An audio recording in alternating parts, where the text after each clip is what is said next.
तो अगर हम कोई इसमें क्लोज लूप ले, जैसे मान लीजिए क्लोज लूप ये ले और फिर एक दूसरा क्लोज लूप ऐसे ले, ये मान लो है S1 या S2 और ये S1, दो क्लोज लूप ले, एक ये ले ले प्लेट के बीच में और एक दूसरा ऐसे ले, एक प्लेट से दूसरे प्लेट तक। तो यहाँ तो करंट है, यहाँ कौन सा है, इंस्टेंटेनियस कंडक्शन करंट है ना। यहाँ तक अगर चार्ज फ्लो कर रहा है तो इसका मतलब rate of flow of charge ये क्या है, करंट है। तो यहाँ से यहाँ तक तो करंट का फ्लो है इस वाले सर्किट, लेकिन बिटवीन द प्लेट्स कोई करंट का फ्लो नहीं है। तो यही इसका मतलब इनकंसिस्टेंसी है, यहाँ पर ये लॉ लागू नहीं हो रहा है।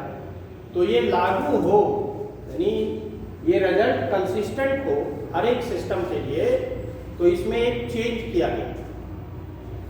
तो मैक्सवेल ने इसको एक्सप्लेन किया और उन्होंने कहा कि इसमें टोटल करंट हम लेते हैं। टोटल करंट क्या होगा, sum of conduction current and displacement current, sum of conduction current and displacement current. तो डिस्प्लेसमेंट करंट है क्या, यही बताना है, मेन पार्ट है what is the displacement current. तो इस वाले लॉ को फिर उन्होंने मॉडिफाई किया, जिसको एम्पियर्स मैक्सवेल्स लॉ कहा गया, एम्पियर्स मैक्सवेल्स लॉ। और वो ये था B dot dl equal to mu naught times I conduction current plus displacement current ID। ID क्या है, वही है डिस्प्लेसमेंट करंट। तो जहां पर इलेक्ट्रिक फ्लक्स चेंज होता है उसमें होता है कंडक्शन करंट, उसमें होता है डिस्प्लेसमेंट करंट, और जहां पर चार्ज का फ्लो होता है वहां है कंडक्शन करंट। यहाँ पर फ्लो ऑफ चार्ज है, इस वाले सर्किट में देखेंगे तो ये इसमें जो है नेट फ्लो ऑफ चार्ज है, तो यहाँ पर केवल कंडक्शन करंट है, इसके बीच में कोई चार्ज का फ्लो नहीं हो रहा है, चार्ज का फ्लो नहीं है, इसमें फ्लक्स चेंज हो रहा है। कौन सा फ्लक्स, इलेक्ट्रिक फ्लक्स। कैसे, जब कैपेसिटर की चार्जिंग होती है तो इलेक्ट्रिक फील्ड वेरी करता है, जैसे जैसे इसमें चार्ज डेवलप होते जाएंगे वैसे वैसे इलेक्ट्रिक फील्ड की वैल्यू इंक्रीज करती जाएगी। क्यों, क्योंकि ये E इक्वल टू होता है E between the plate sigma upon epsilon not, और सिग्मा क्या है, charge density per unit area, तो है Q by A upon epsilon naught. तो ये हो गया Q upon A epsilon naught, ये है फील्ड इंटेंसिटी। तो जैसे जैसे Q इंक्रीज करता जाएगा फील्ड इंटेंसिटी इंक्रीज करती जाएगी। तो जब फील्ड इंटेंसिटी इंक्रीज करेगी तो इन प्लेट्स के बीच में इलेक्ट्रिक फ्लक्स चेंज होगा। यहाँ पर क्या चेंज होगा, इलेक्ट्रिक फ्लक्स। इलेक्ट्रिक फ्लक्स क्या है, पाई E लिखते हैं, ये होता है B dot A, sorry electric flux है E डॉट A,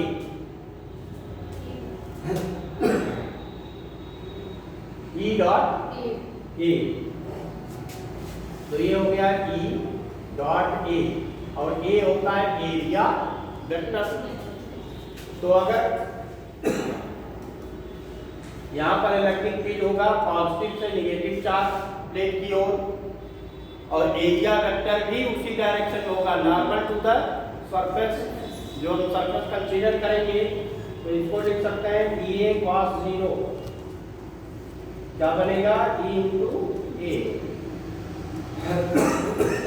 E कितना है, Q upon A epsilon naught into A, ये कैंसिल होगा, तो क्या आ गया Q बाई एप्सिलॉन नॉट, ये पाई। ये क्या है, I है। तो इसका मतलब इतना फ्लक्स इंस्टेंटेनियस फ्लक्स है। ये क्या है? इंस्टेंटेनियस फ्लक्स है। तो जब फ्लक्स चेंज होगा, फ्लक्स यही है आपका पाई ई अगर ले रहा है तो E into area d phi E by d rate of change of electric flux. यहाँ क्या होगा? D by D t E into area. तो अब d A by D t, A constant है, एरिया कांस्टेंट है, यहाँ पर चेंज है इलेक्ट्रिक फील्ड का, d E by D t है, d phi by D t. इतना rate of change of flux होता है।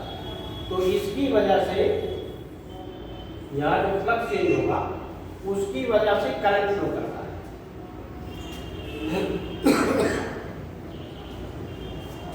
Phi D phi by D.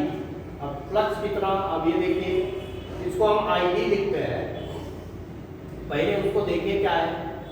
अगर हम epsilon naught D phi E by D t ले तो ये हो गया epsilon naught D phi E by D t है A d E by D t. अब यहां से देखिए, इसको यहां कर रहे हैं तो epsilon naught phi E equal to क्या है? क्यू। अब फाई इसको डिफरेंशिएट करते हैं, epsilon naught D phi E by D t, तो यहाँ हो गया डी क्यू बाई, और d q by D t मतलब rate of flow of charge. तो इसका मतलब this is the current. I क्या है? D q by D t या क्यू बाई टी, तो दिस इज द करंट। तो इसका मतलब यही आपका करंट है, जिसको कहा गया डिस्प्लेसमेंट करंट। इसी को हमने क्या लिखा है? Displacement current. तो ये रिजल्ट जो आया, इसी में इन्होंने इसको चेंज किया। कहा? इसमें ये दिया गया mu naught I plus epsilon naught D phi E by D. तो इस वाले टर्म को कहा गया डिस्प्लेसमेंट करंट।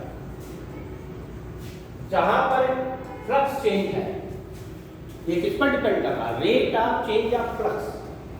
तो जिस रीजन में इलेक्ट्रिक फ्लक्स में चेंज होगा वहां पर डिस्प्लेसमेंट करंट होगा। जहां पर इलेक्ट्रिक फ्लक्स में कोई चेंज नहीं है वहां पर डिस्प्लेसमेंट करंट क्या रहेगा? जीरो। और जहां पर नेट चार्ज फ्लो होगा वहां पर कंडक्शन करंट होगा, यानी जहां कंडक्शन करंट है वहां पर क्या जीरो है? Displacement current. तो यहां पर डिस्प्लेसमेंट करंट इस वाले रीजन में जीरो रहेगा,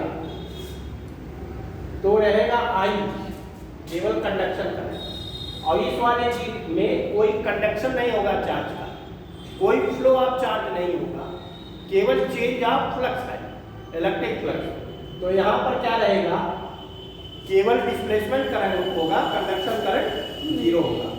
तो इसका मतलब यहाँ से यहाँ तक कंडक्शन करंट है, डिस्प्लेसमेंट करंट जीरो है, यहाँ से यहाँ तक डिस्प्लेसमेंट करंट है और कंडक्शन करंट जीरो है। तो दोनों का सम जब लेंगे तो ये कंसिस्टेंट होगा, यानी ये लॉ इस पर लागू होगा। तो इस लॉ को कहा गया modified ampere circuital law. Modified ampere circuital law, या इसी को कहा गया amperes Maxwell law. Ampere Maxwell law. तो ये टर्म कहलाया डिस्प्लेसमेंट करंट, जिसको हमने लिखा है epsilon naught D phi E by D, है ना? तो इसमें आपके सिलेबस में है कि डिस्प्लेसमेंट करंट क्या है, what is the displacement current. तो उस इनकंसिस्टेंसी को सॉल्व करने के लिए मैक्सवेल ने इसको एक्सप्लेन किया, और फिर उस लॉ में, एम्पियर सर्किटल लॉ में मॉडिफिकेशन किया गया, उसको कहा गया Maxwell's ampere Maxwell's law. Clear है? तो एक मैक्सवेल्स इक्वेशन वो भी है, 4 मैक्सवेल्स इक्वेशन है, 3 तो वही है जो पहले थे, अभी जो बताया था, गासेस फ्लक्स ला इलेक्ट्रोस्टैटिक्स, गासेस फ्लक्स ला मैग्नेटोस्टैटिक्स, फिर Faraday law of electromagnetic induction, इसमें कोई चेंज नहीं है, केवल चेंज किसमें है, एम्पियर सर्किटल लॉ में, उसको मॉडिफाई करके एम्पियर्स मैक्सवेल्स लॉ कहा गया। तो इन चारों इक्वेशंस को क्या कहा गया, मैक्सवेल्स इक्वेशंस। और इन्हीं इक्वेशन को लेकर के मैक्सवेल ने थ्योरेटिकल रिजल्ट दिया इलेक्ट्रोमैग्नेटिक वेव का, थ्योरेटिकल रिजल्ट।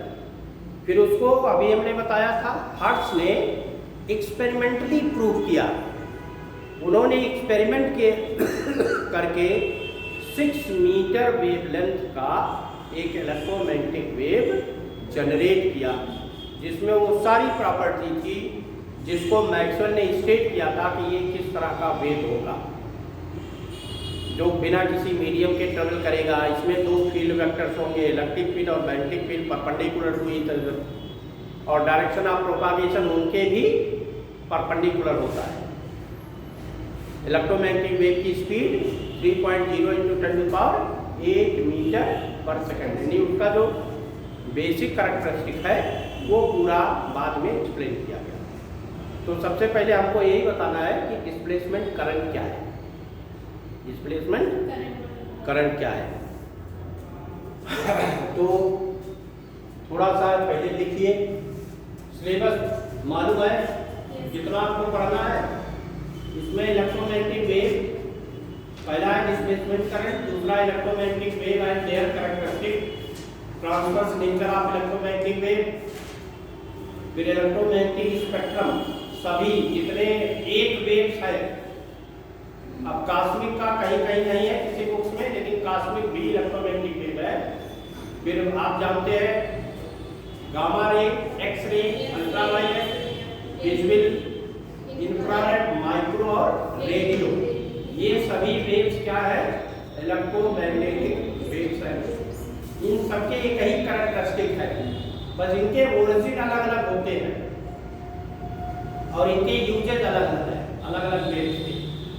इनके वेवलेंथ, फ्रीक्वेंसी अलग अलग होंगे, स्पीड सभी वेव का वैक्यूम में एक ही होगा, 3.0 × 10⁸ मीटर पर सेकंड। तो आपको इतनी स्टडी करनी है, बहुत लंबा सिलेबस नहीं है, कम ही है, है ना। तो पहले ये हेडिंग डाल दीजिए, नंबर 1 है displacement current, displacement current.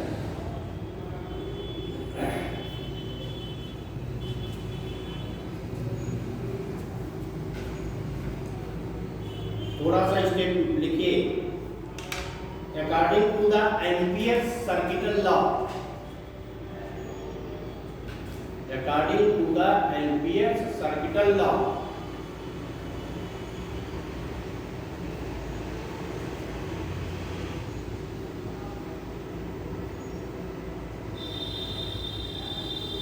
the line integral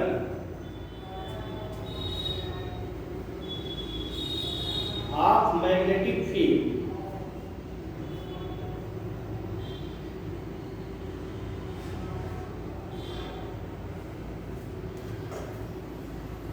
for any closed path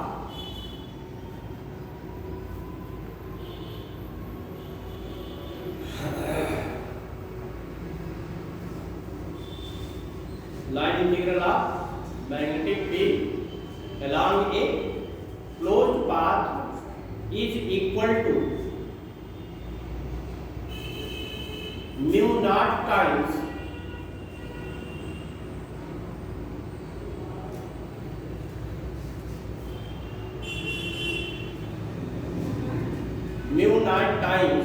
the steady current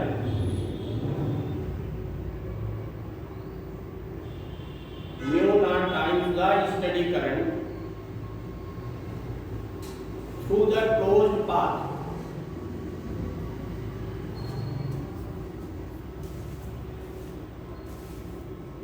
ये लिखेंगे V dot dl equal to mu naught times I, ये इक्वेशन है। सर्किल जो रिंग बना है इसका मतलब क्लोज पाथ है। इंटीग्रल का मतलब टोटल लाइन इंटीग्रल है।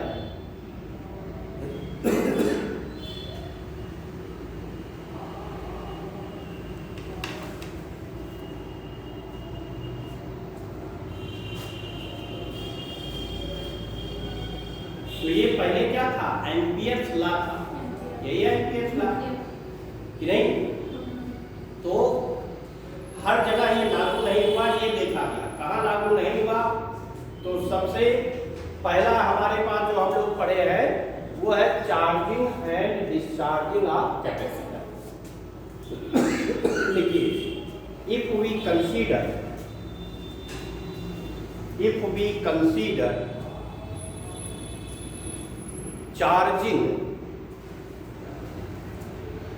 and discharging of capacitor,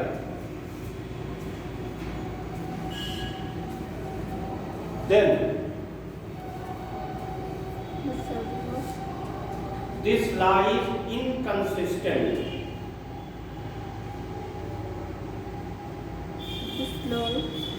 This law is inconsistent because there is no conduction current. Because there is no conduction current between the plates of capacitor.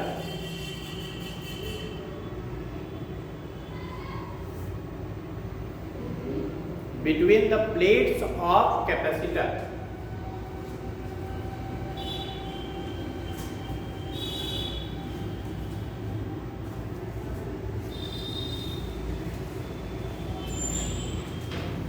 Maxwell, अगले paragraph में लिखिए, Maxwell state that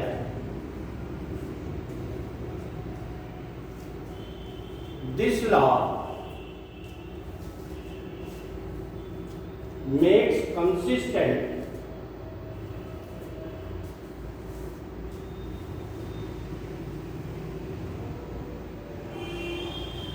in the charging and discharging of capacitor.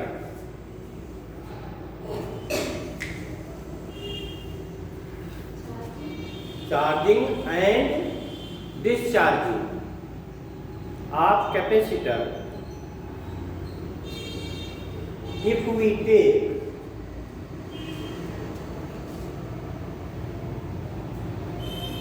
the sum of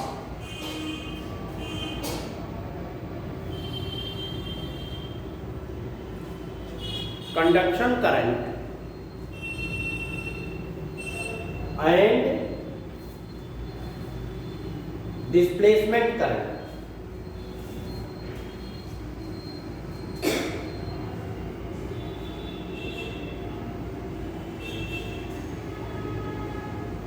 अब ये लिख रहे हैं, then ये equation बनेगा B dot dl equal to mu naught times I plus ID।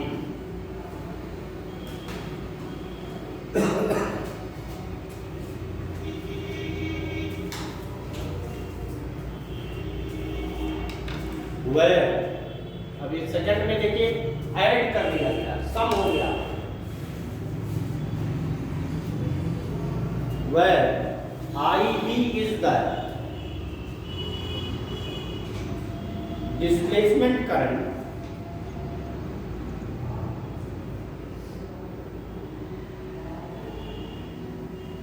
between the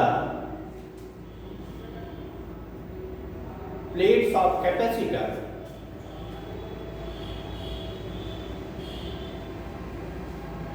due to the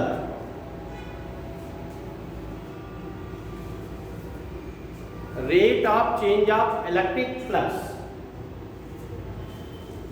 due to the rate of change of electric flux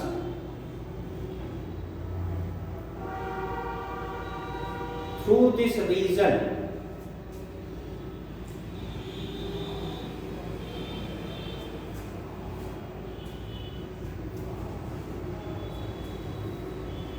अब अगर हम ये ले देखिए, यही है, यहाँ पर पैरेलल प्लेट कैपेसिटर कंसीडर किया है। ये दो प्लेट्स है, मान लीजिए इसकी हम चार्जिंग कर रहे हैं किसी सेल से, तो इसमें इंस्टेंटेनियस करंट होता है। क्या होता है? Instantaneous current I. तो जब यहाँ पर चार्ज मान लो है प्लस क्यू, यहाँ पर चार्ज क्या होगा? Minus Q.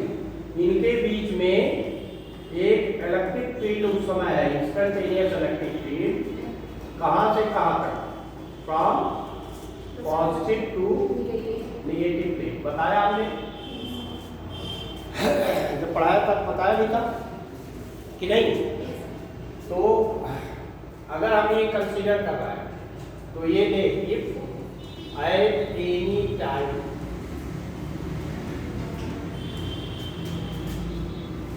Plus Q and minus Q R charges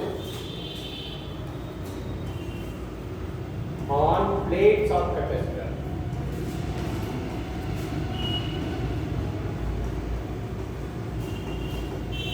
Then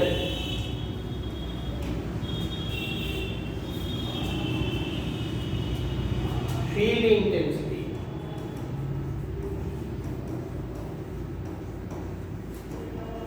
between the plates equal to क्या होगा? अभी लिखा था सिग्मा बाई एप्सिलॉन नॉट, बहुत बार बताया। और सिग्मा है क्यू अपॉन ए, ये है एरिया प्लेट। तो इसको लिख सकते हैं Q upon A by epsilon naught. तो ये हो गया Q upon A epsilon naught, where capital A is the plate area, plate area.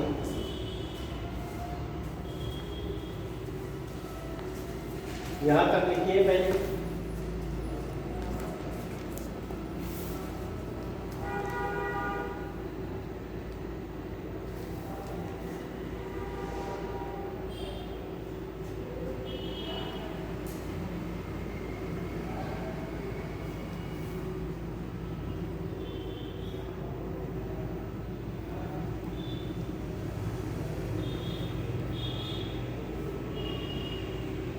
अब ये जो इलेक्ट्रिक फील्ड है इंस्टेंटेनियस है, ये कंटिन्यूअसली चेंज होगा।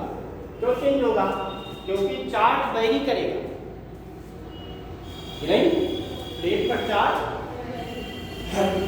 0 से मैक्सिमम वैल्यू तक इंक्रीज करता है जब चार्जिंग करेंगे, तो इलेक्ट्रिक फील्ड भी चेंज होगा, तो फ्लक्स चेंज होगा।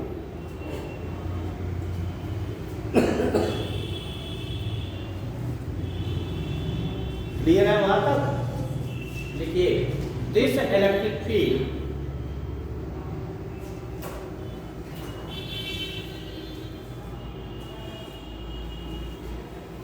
changes with time. This electric field changes with time.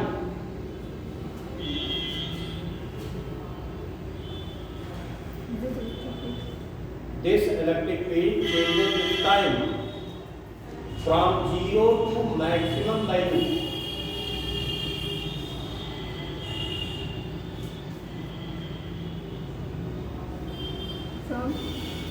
From 0 to maximum value. If we consider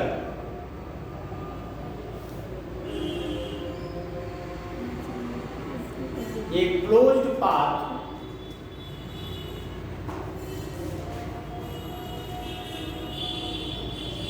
of area capital A between the plates, then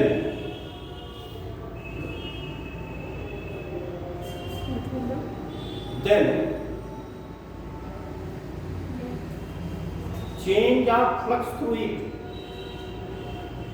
change of flux through it, flux कितना होता है? Phi, पहले तो एक flux होगा, instantaneous flux, phi E equal to होता है E dot A. ए क्या रहता है? Area vector. ई क्या है? Field intensity. तो एरिया वेक्टर हमेशा सरफेस के नॉर्मल होगा। तो यहाँ अगर कोई सरफेस हमने ऐसे लिया तो एरिया वेक्टर इसी डायरेक्शन में होगा जिस डायरेक्शन में फील्ड है। तो इसको ऐसे लिख सकते हैं ई ए क्रॉस 0। तो ये होगा ई इंटू एरिया। अब ई की वैल्यू ये है q upon A epsilon naught. तो ये है q upon A epsilon naught into A. तो ए कैंसिल हुआ तो ये हो गया q by E, sorry q by epsilon naught. ये है फाई ई। तो d phi E by d, rate of change of flux, rate of change of flux कितना होगा थ्रू द सरफेस या through the loop, through the area vector.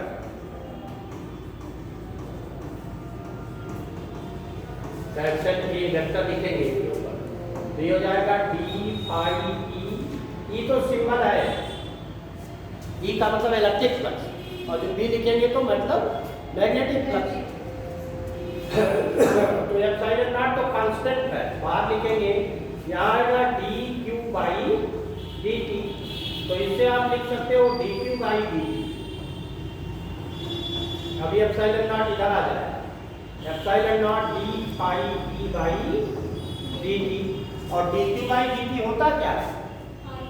I, current. लेकिन यहाँ conduction नहीं है, यहाँ कोई कंडक्शन चार्ज का नहीं है, तो इसी को डिस्प्लेसमेंट करंट कहा। तो इसको लिखेंगे I D. I D equal to epsilon naught D phi E by.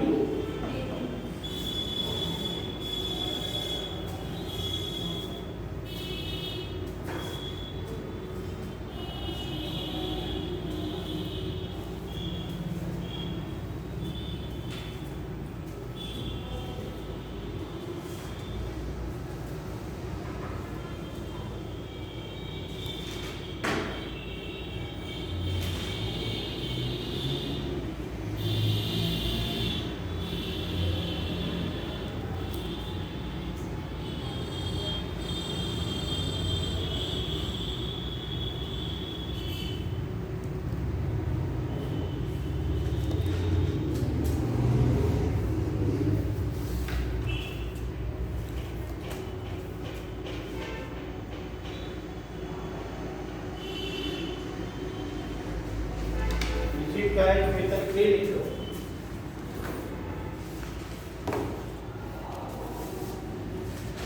Sir D phi E की जगह हम क्यू बाई एप्सिलॉन नॉट लिख सकते हैं।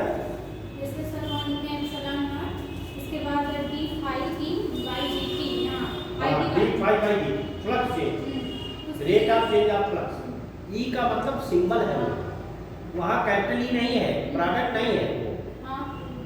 ई का मतलब इलेक्ट्रिक फ्लक्स। तो ये क्यू बाई एप्सिलॉन नॉट लिख सकते हैं इसके लिए। क्यू बाई एप्सिलॉन नॉट, अरे वो rate of change of flux है ना, rate of change of flux है ना वो, कि नहीं? ये rate of change of electric flux है। ये मैथमेटिकली आई के इक्वल ही होगा। Mathematically it is equal to the conduction current I, उसी के इक्वल ही होता है, क्योंकि यहाँ पर जो आई है वही d q by D t है। वो क्या है? D q by D t, वो है कंडक्शन करंट। लिखा इसको 3। लिखिए right hand side of this equation, right hand side यानी RHS of this equation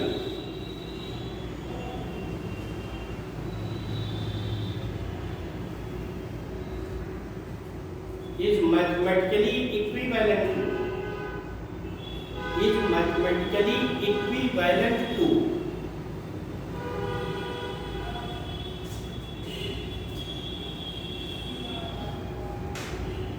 the conduction current I is mathematically equivalent to the conduction current I.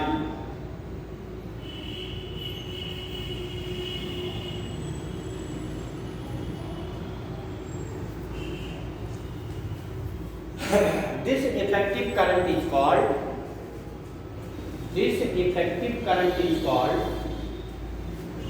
displacement current. This effective current is called displacement current.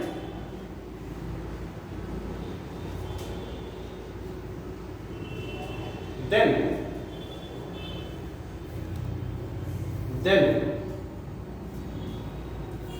Ampere's circuital law becomes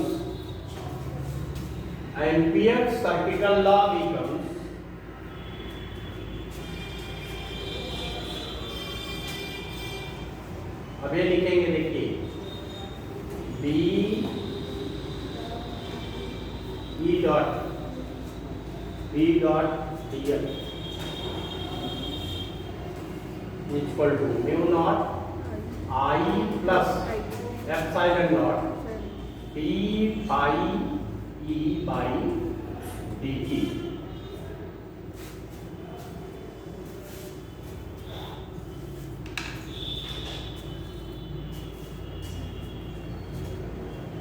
अब ये equation बना।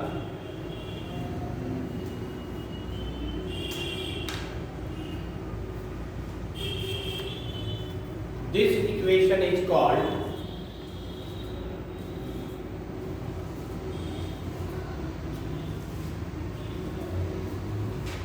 Ampere's Maxwell equation.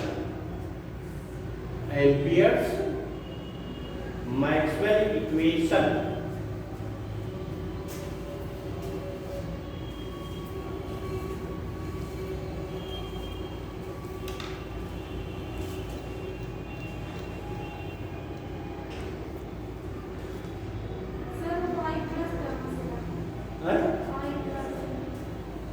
अभी लिखा था ना I plus I T, नहीं लिखा था, जो मॉडिफाई किया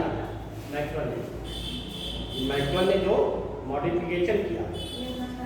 और क्यों किया अभी तो बताया हूँ, क्योंकि ये जब चार्जिंग हम कर रहा है तो पूरे सर्किट को कंप्लीट कर ही नहीं रहा है, तो उन्होंने कहा कि जो टोटल करंट होगा वो सम ऑफ टू करंट होगा। एक होगा कंडक्शन करंट और दूसरा होगा displacement current. Total current sum of two current होगा between the plates of capacitor. कोई नेट चार्ज फ्लो नहीं है, तो वहां पर कंडक्शन करंट जीरो रहेगा। क्या रहेगा? Displacement current. और जो बाहर का सर्किट है उसमें कोई फील्ड चेंज नहीं है, कोई फ्लक्स चेंज नहीं है, तो डिस्प्लेसमेंट करंट जीरो होगा, कंडक्शन करंट रहेगा। और इंडक्शन करंट मैथमेटिकली इक्वल होगा, conduction current is mathematically equal to the displacement current. तो जब टोटल सम ऑफ करंट है तो वो पूरे सर्किट के लिए लागू होगा, पूरे क्लोज लूप में लागू होगा। तो जो इनकंसिस्टेंसी थी वो दूर हो गई। यही तो किया उन्होंने, तो इसीलिए ये मॉडिफाई किया गया। और इस वाले पार्ट को कहा गया डिस्प्लेसमेंट करंट। तो थोड़ा सा और लिख लीजिए, लिखिए 10 the displacement current, 10 the displacement current is that current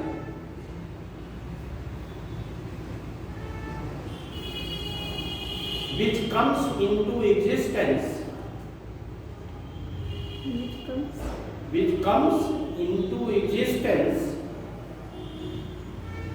due to the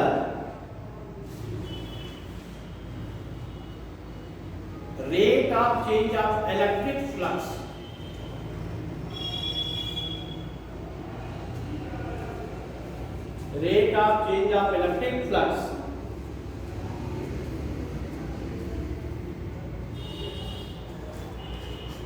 in certain region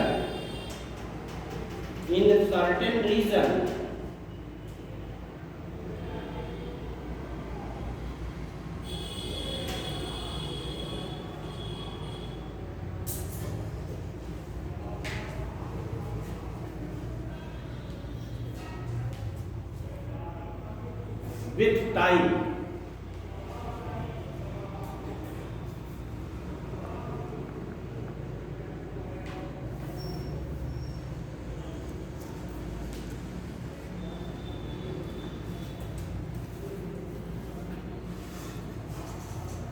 अगले पैराग्राफ में,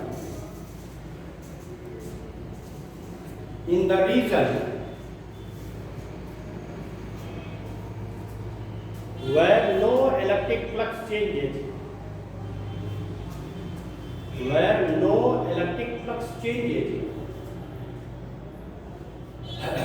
displacement current becomes zero. Displacement current becomes zero, and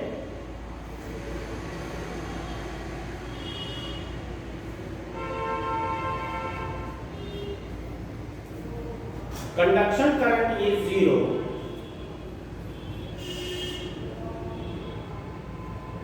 when no net flow of charge take place. When no net flow of charge take place.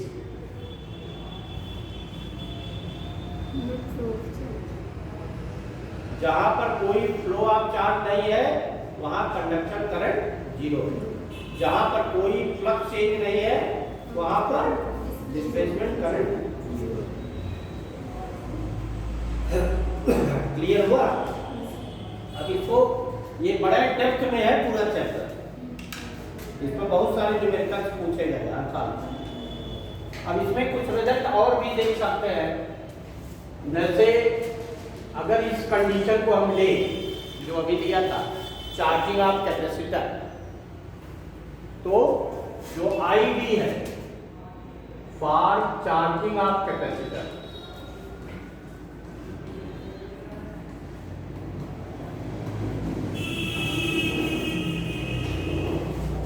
ID equal to क्या था? Epsilon naught D pi E by D. यही है कि नहीं? yes, अब phi E क्या है?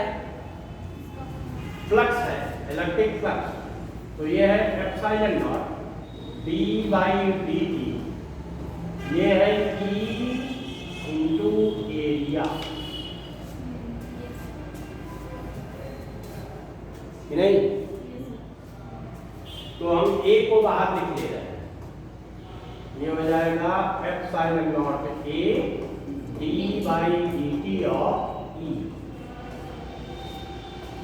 अगर प्लेट के बीच में डिस्टेंस है डी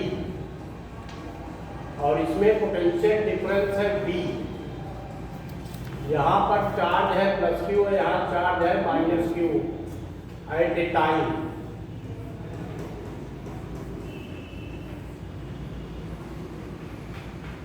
तो E इक्वल टू होता है B by D, E equal to B by D.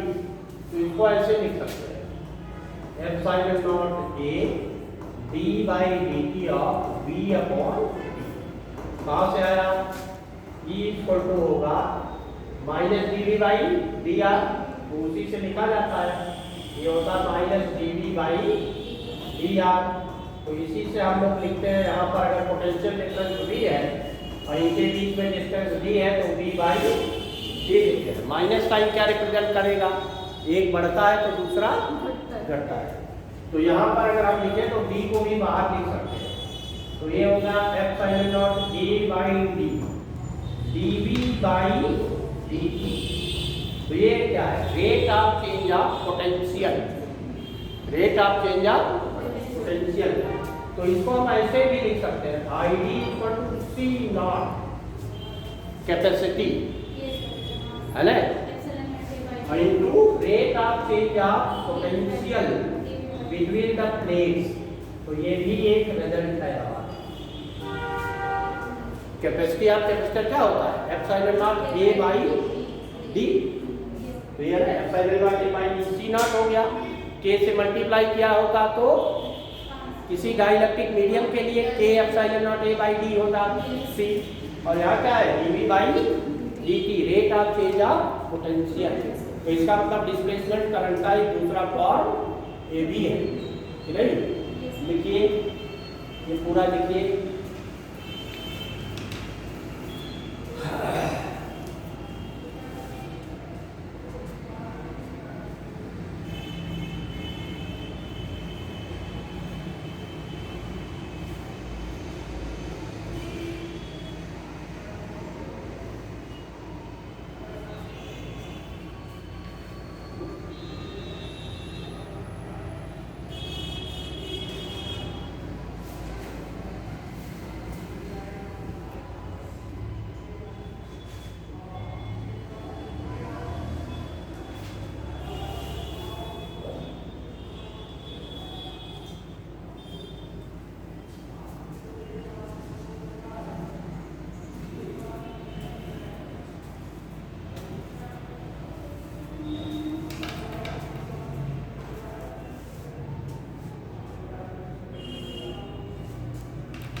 यहाँ तक आ गया।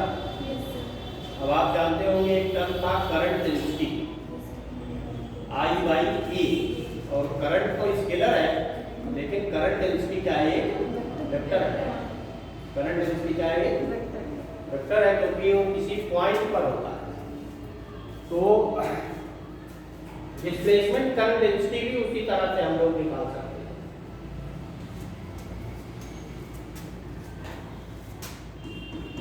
डिस्प्लेसमेंट करंट डेंसिटी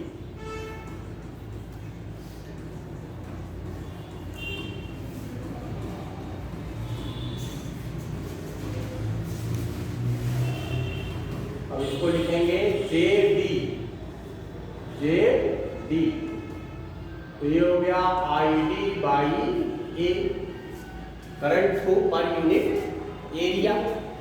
एक होता है current density, current through per unit area of the surface. तो ID क्या था? ये हो गया 1/A, और ये था अभी लिखा है, देखिए यहाँ यहीं से लिख सकते हैं epsilon naught A dE by dt। यहाँ ये क्वेश्चन देखिए ना, epsilon naught A dE by dt, तो वही लिख दे रहे हैं शायद सीधे, epsilon naught A dE by dt, तो A कैंसिल हो जाएगा, तो क्या मिलेगा? Epsilon naught dE upon dt, तो यही है JD, करंट डेंसिटी। अब इसको ये वेक्टर है तो ऐसे भी लिख सकते हैं, epsilon naught dE by dt।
क्या है? Epsilon naught D phi P by dt। तो ये कैसे, इसका एग्जिस्टेंस कब है? जिस रीजन में इलेक्ट्रिक फ्लक्स चेंज हो रहा हो, और it is proportional to the rate of change of flux to the region. अब अगर इलेक्ट्रिक फील्ड नहीं चेंज, इलेक्ट्रिक फ्लक्स चेंज नहीं हो रहा है, तो डिस्प्लेसमेंट करंट क्या है? जीरो। कंडक्शन करंट क्या है? Rate of flow of charge through the conductor. तो जहां पर net rate of flow of charge नहीं है, वहां पर कंडक्शन करंट जीरो है। इनकंसिस्टेंसी कहाँ थी? उसको सॉल्व करने के लिए एक इक्वेशन मॉडिफाई किया गया था, और ये भी एक इक्वेशन है जिसको कहा गया मैक्सवेल्स इक्वेशन। चार है, चार में से भी क्या है? मैक्सवेल्स इक्वेशन है। अब उनकी बात करें, मैक्सवेल्स इक्वेशन क्या क्या है, कौन से हैं? तो पीछे जो सब पढ़ चुके हैं वही है मैक्सवेल्स इक्वेशन चारों, लेकिन उनके रिजल्ट्स हैं, वो क्या बताते हैं, ये उसका मीनिंग है, मतलब है। पहला क्या है? Gauss's flux law in electrostatics. क्या है स्टेटमेंट?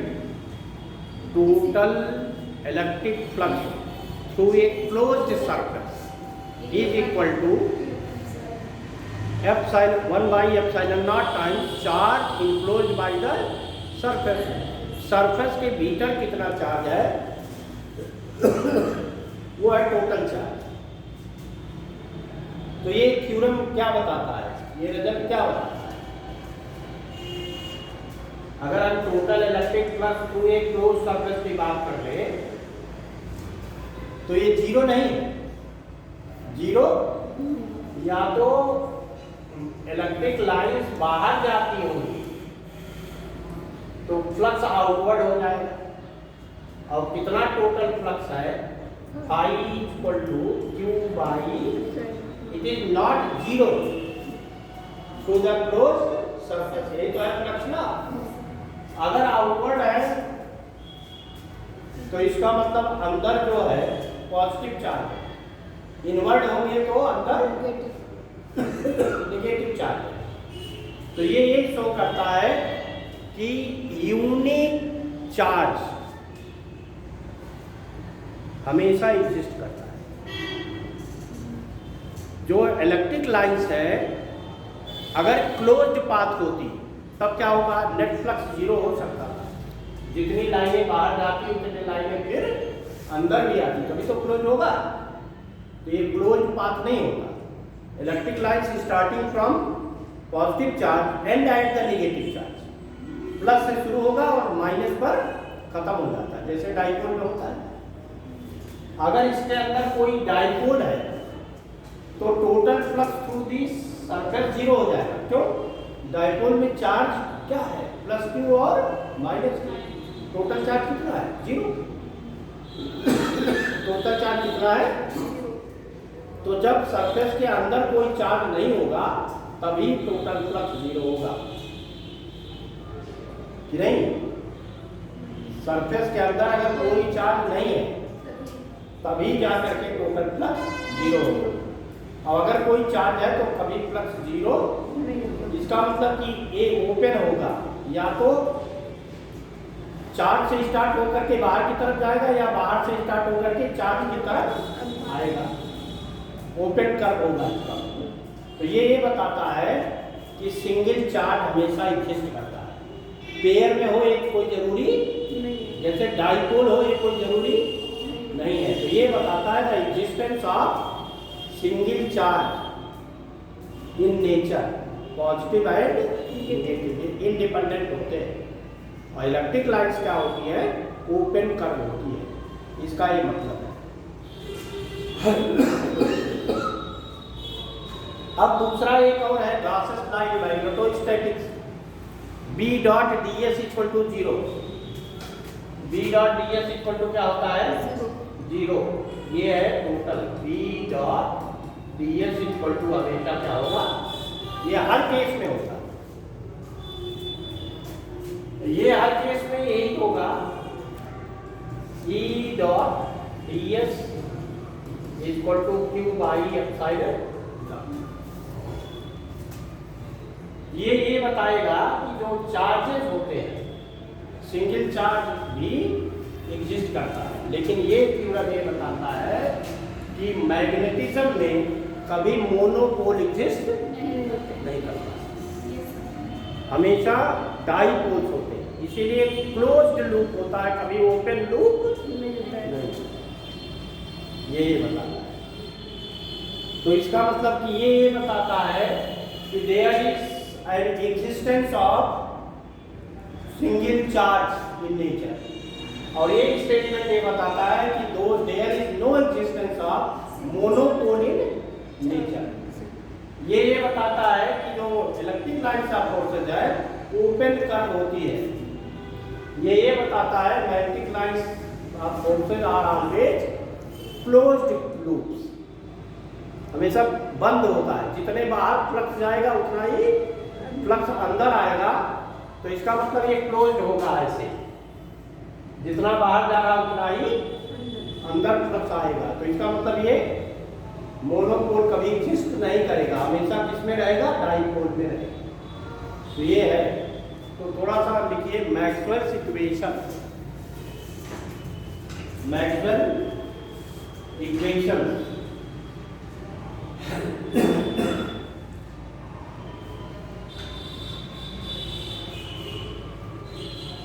देखिए Maxwell equation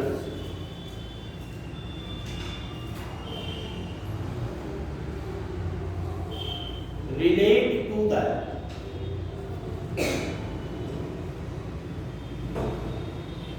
electric and magnetic field vectors. Maxwell equations relate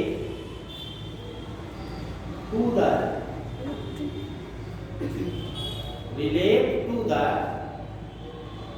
electric and magnetic field vectors. Electric and magnetic field vectors.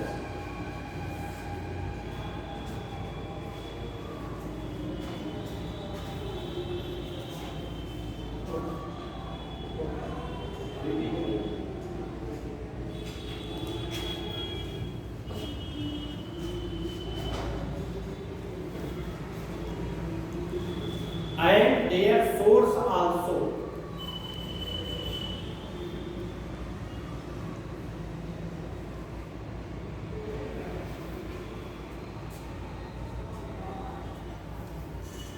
These are electric charge and current.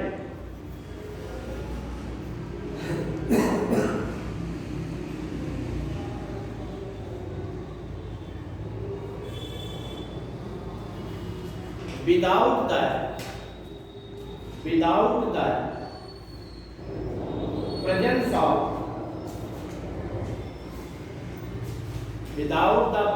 of dielectrics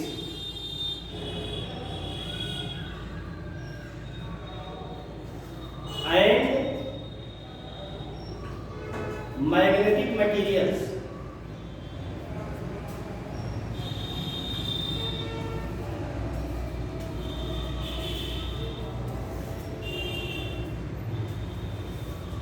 इसका मतलब जो Maxwell equations है वो relation है, किसका relation है, electric field और magnetic field का,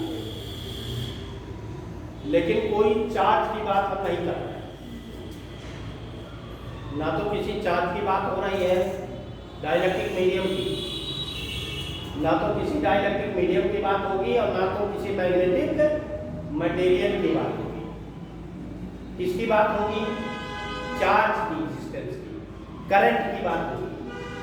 तो करंट है तो मैग्नेटिक फील्ड होगा, चार्ज है तो इलेक्ट्रिक फील्ड होगा, उनमें क्या रिलेशंस होते हैं, वही रिलेशंस मैक्सवेल इक्वेशंस कहलाएंगे, और वो पहले से हम लोग पढ़ चुके हैं, है ना। लिखिए there are 4 Maxwell equations, there are 4 Maxwell equation. Number 1,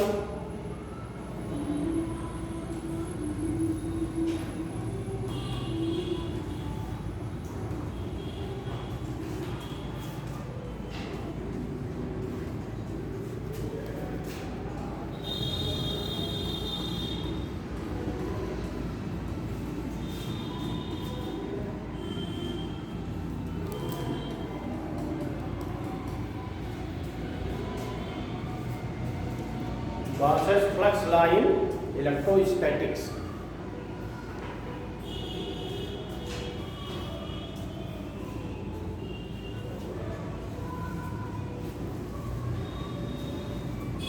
अभी बताया था क्या स्टेटमेंट है इसका, लिखिए, it states that Gauss's flux law in electrostatics, it states that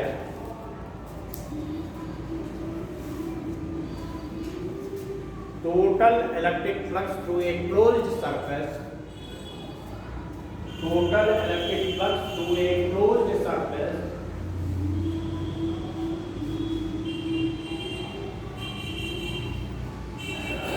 is equal to total electric flux through a closed surface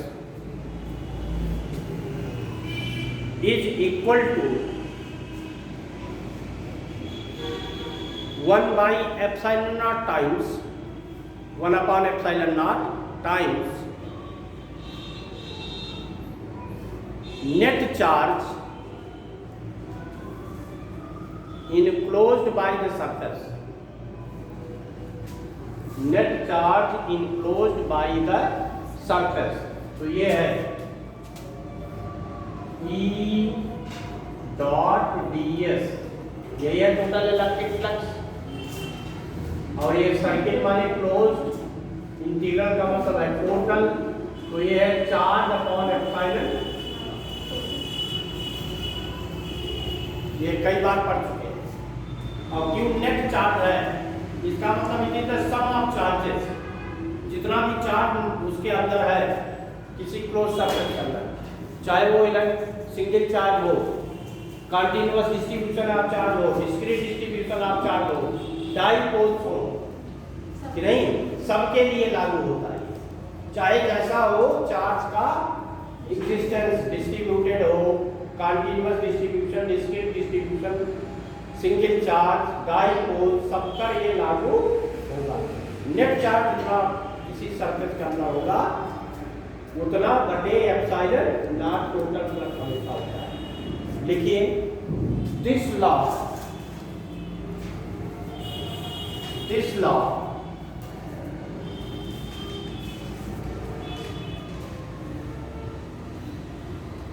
relates electric field to the charge. This law relates electric field to the charge and their distribution.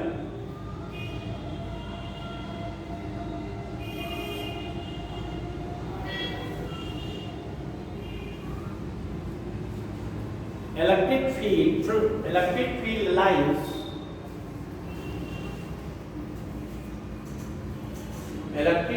lines once start from positive charge,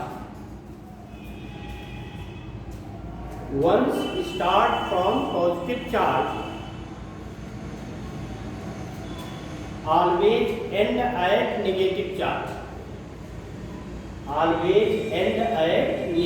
charge.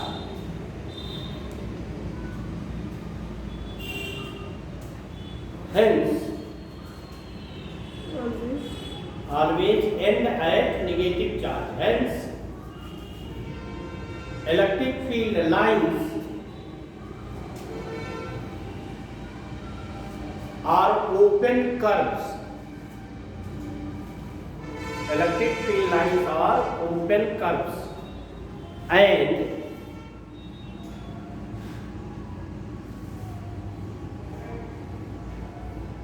it states the existence of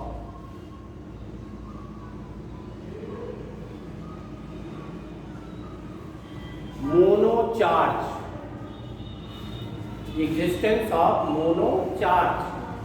positive or negative,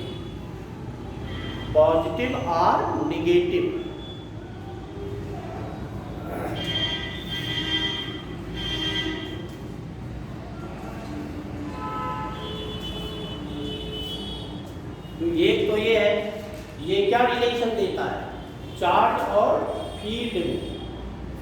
यहाँ पर क्या है, electric field है, flux है कि नहीं, और इधर क्या है, चार्ज है ना। और ये कभी जीरो नहीं है। जीरो तभी होगा जब नेट चार्ज जीरो होता है। टोटल फ्लक्स जीरो तब होगा जब नेट चार्ज इसी सरफेस के अंदर जीरो हो जाए, तब जाकर के नेट फ्लक्स जीरो होगा, तब इलेक्ट्रिक फील्ड जीरो होगी।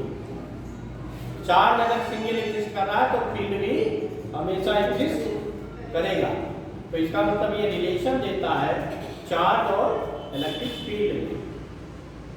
दूसरा क्या बताता है, ये यहाँ पर मैग्नेटिक फ्लक्स होता है B डॉट ds किसी क्लोज्ड लूप सरफेस के लिए। तो कोई अगर क्लोज सरफेस है तो उससे जो टोटल मैग्नेटिक फ्लक्स है वो हमेशा जीरो होता है, वो हमेशा जीरो। इसको कहा गया गॉसेस फ्लक्स लाइन मैग्नेटोस्टैटिक्स। दूसरा देखिए सेकंड, यही Gauss's flux law in magnetostatics.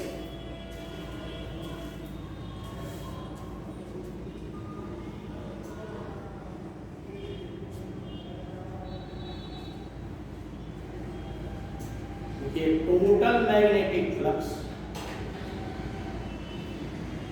Total magnetic flux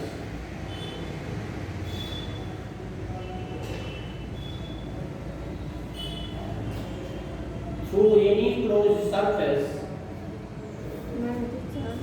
total magnetic flux through any closed surface is always zero। ये है B dot ds equal to zero.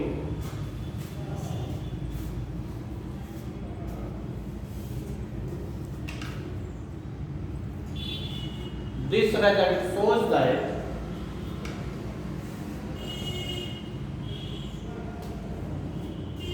no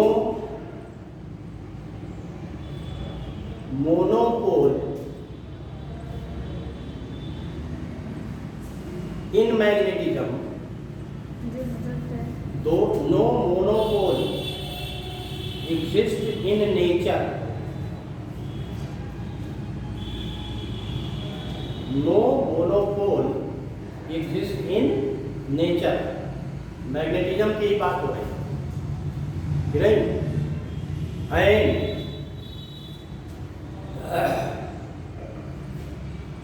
total magnetic flux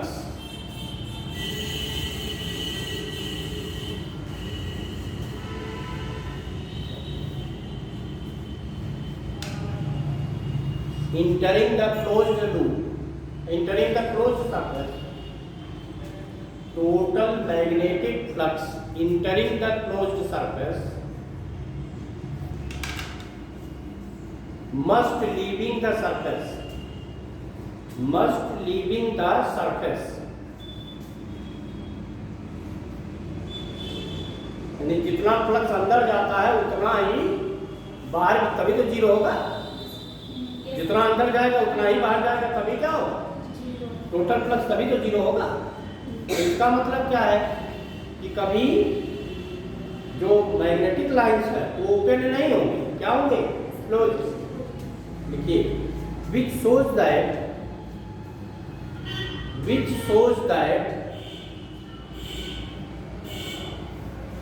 magnetic lines of forces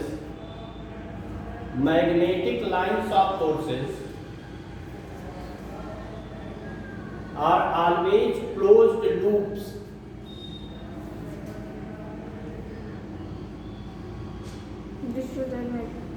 This shows that magnetic lines of forces are always closed loops। तो कहां से start होंगी, कहां पर जाएंगी,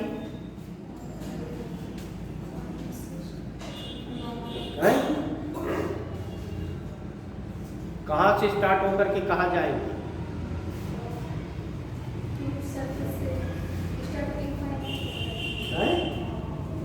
अरे क्लोज अगर कोई है पाथ तो उसका ना तो कोई स्टार्टिंग पॉइंट है और ना तो कोई एंड पॉइंट है। जैसे अगर ओपन होता तो ये मानते कि कहाँ से शुरू होगा और कहाँ पर जाकर खत्म होगा, और अगर क्लोज है तो there is no starting point and end point, वो तो क्लोज है। तो मैग्नेटिक लाइन्स कहाँ से स्टार्ट होती है? कहीं से नहीं, ना तो उसका कोई स्टार्टिंग पॉइंट है ना तो कोई एंड पॉइंट है। जहां से आप कंसीडर करोगे वहीं पर आकर के समाप्त भी करना पड़ेगा। वो आपके ऊपर है कि कहां से मान लेते हो कि यहां से चलेगा, कि हमेशा नॉर्थ से साउथ की ओर चलेगा। डायरेक्शन तो होगा लेकिन कहां से चलेगा ये इसका इंडिकेशन नहीं होता। कभी कभी आपको दिखाया गया होगा, जैसे आपने डाइपोल लिया, यहाँ मान लो नॉर्थ पोल है, यहाँ साउथ है, तो आप क्या दिखाते हो? ऐसे चलेगा यहाँ से यहाँ, ऐसे दिखाया होगा। इसके लिए यहाँ पूछता दोनों है, ये यहाँ पर आता है इसके साथ, ऐसे होता है। डाइपोल के बाहर नॉर्थ से चल करके साउथ तक की डायरेक्शन में दिखाते हैं, और अंदर क्या होगा? साउथ से जाकर के क्लोज लूप फॉर्म करते हैं। ऐसा नहीं होता कि यहाँ से चले, आप यहाँ से भी स्टार्ट कर सकते हो, यहाँ ला करके मिला नहीं। जब क्लोज है तो इसका ना तो कहीं ओपन है ना तो कहीं यानी स्टार्ट है ना तो कहीं एंड है। क्लोज का कोई स्टार्टिंग पॉइंट कोई एंड पॉइंट नहीं होगा। तो ये क्या बताता है कि कभी सिंगल पोल कभी एग्जिस्ट ही नहीं करेगा, क्योंकि जब भी ये चलेगा तो एक से चल करके दूसरे की तरफ आएगा और क्लोज लूप फॉर्म कर लेगा, तो दोनों का एग्जिस्टेंस होगा। तो मोनोपोल कभी एग्जिस्ट नहीं करेगा, हमेशा क्या होगा? डाइपोल होते हैं, हमेशा क्या होते हैं? तो आपको जब बताया गया होगा डायामैग्नेटिज्म, पैरामैग्नेटिज्म, फेरोमैग्नेटिज्म, तो एक्सप्लेन किया गया होगा इसका ओरिजिन क्या है। मैग्नेटिज्म का ओरिजिन क्या है? What is the origin of magnetism?